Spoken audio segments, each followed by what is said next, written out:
अयोध्या में अखिलेश को घेरने की तैयारी। बीजेपी कार्यकर्ताओं को दी गई बड़ी जिम्मेदारी। सपा का खत्म होगा राज, बीजेपी शुरू करेगी नई पारी। अयोध्या को लेकर मुख्यमंत्री योगी ने बनाया धांसू प्लान। नमस्कार दोस्तों, मैं हूं आपके साथ हर्ष भारद्वाज। हाल ही में हुए लोकसभा चुनाव में बीजेपी राम मंदिर को लेकर दम भर रही थी। बीजेपी को अयोध्या में बम्पर वोट मिलने की उम्मीद थी कि जैसे ही अयोध्या की सीट पर बीजेपी का परचम लहराएगा वैसे ही पुख्ता हो जाएगा कि लोगों ने बीजेपी को कितना पसंद किया। लेकिन हुआ इसके उलट। बीजेपी प्रत्याशी लल्लू सिंह समाजवादी पार्टी के प्रत्याशी अवधेश प्रसाद से बुरी तरह हार गए। अयोध्या में मिली शर्मनाक हार ने बीजेपी को गहरा झटका दिया। राम मंदिर निर्माण के बाद पहला चुनाव था जिसके चलते बीजेपी के तमाम बड़े छोटे नेता इसे अपनी उपलब्धि के तौर पर बता रहे थे। लेकिन सपा के अवधेश प्रसाद ने अयोध्या की सीट जीतकर बीजेपी के एजेंडे की हवा ही निकाल दी, जिसके बाद अयोध्या में मिली जीत के बाद से समाजवादी पार्टी का गुमान 7वें आसमान पर है। पार्टी अध्यक्ष अखिलेश यादव संसद से लेकर सड़क तक अवधेश प्रसाद को साथ लिए घूमते हैं, साथ लिए रहते हैं। वहीं सीएम योगी आदित्यनाथ इस हार का हिसाब बराबर करने के मूड में हैं और खुद उन्होंने इस टास्क को पूरा करने का जिम्मा ले लिया है, जिसके लिए सियासी ताना बाना बुनना भी शुरू कर दिया गया है।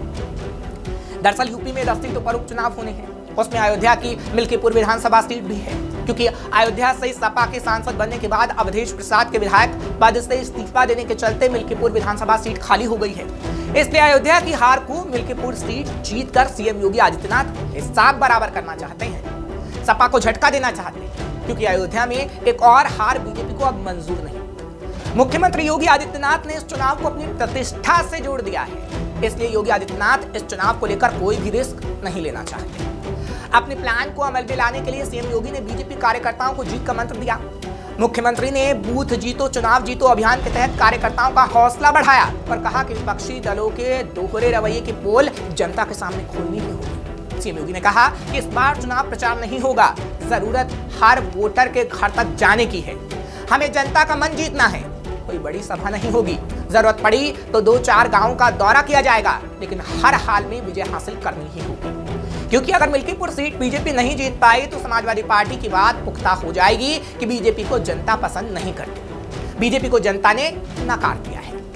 वहीं मिल्कीपुर सीट अनुसूचित जाति के लिए आरक्षित है और दलित वोटर सबसे ज्यादा हैं। सामान्य वर्ग के साथ ओबीसी वोटर निर्णायक हैं, तो मुस्लिम मतदाता भी अहम रोल में हैं। जातीय समीकरण के लिहाज से बीजेपी के लिए काफी मुश्किल भरी सीट की मानी जाती है, लेकिन बीजेपी मिल्कीपुर सीट किसी भी कीमत पर जीतना चाहती है, जिसके लिए मजबूत उम्मीदवार की तलाश भी शुरू कर दी गई।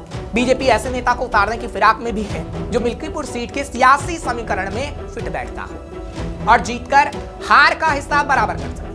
वहीं लोकसभा चुनाव में पिछड़ों और दलित वोटरों का एक तबका समाजवादी पार्टी में शिफ्ट कर गया। बीजेपी की कोशिश अब समाजवादी पार्टी के नए वोट बैंक को तोड़ने की है। इसलिए उपचुनाव के लिए नई तरह की रणनीति बनाई गई है। अलग अलग जाति के नेताओं की टोली बनी है। ये टोली हर जाति हर समाज के वोटरों को अपना बनाएगी। बीजेपी नेताओं की एक कमेटी ऐसी बनाई गई है जो अफसरों से मिलकर लोगों के अटके हुए काम कराएगी, समस्या सुलझाएगी। अब ऐसे में देखना होगा कि सीएम योगी कैसे बीजेपी के लिए जीत की इबादत लिखते हैं। आपका क्या कहना है इस खबर पर कमेंट करके जरूर बताइए। खबर को शेयर करना मत भूलिए। तमाम खबरों के लिए आप देखते रहिए श्रेष्ठ भारत। श्रेष्ठ भारत पर खबरों से जुड़े रहने के लिए चैनल को सब्सक्राइब और लाइक करें, बेल आइकन दबाएं और देखते रहें श्रेष्ठ भारत।